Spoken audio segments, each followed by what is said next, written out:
Dora, šta si to napravila? Ništa. Zašto si bacila nema? Nisam ga bacila. Dora! Oprosti. Dobro. Moram ići po njega. Nemo si dobro. Au, boli me peraja. Sam te zmira, ti glupaco! Dobro, ne vičite, djeco, ne vičite. Sad mi pomognite pospremiti ovo. Nećemo.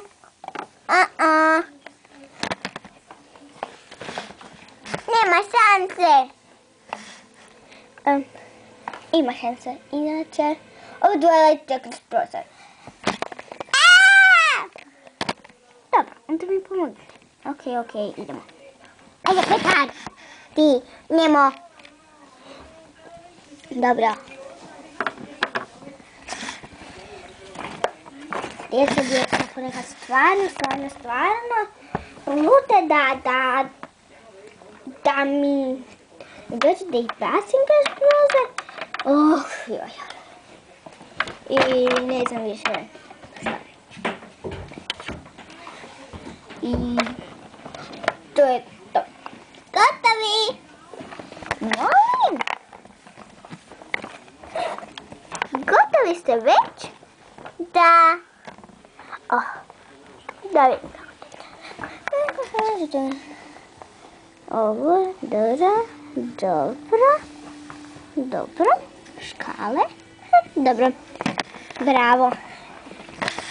Brzo, ali lijepo. Sada. Ima se grupa.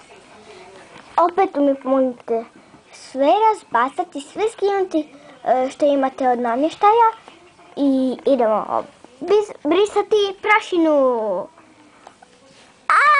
Jej!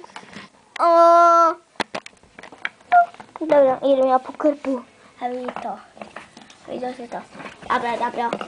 Ja ću ovo goje. Ja ću našu sobu. Ja ću ovo dolje. Ajde mi sad skupa ovo. Tako. Samo to je na jedan kup. Još ovo.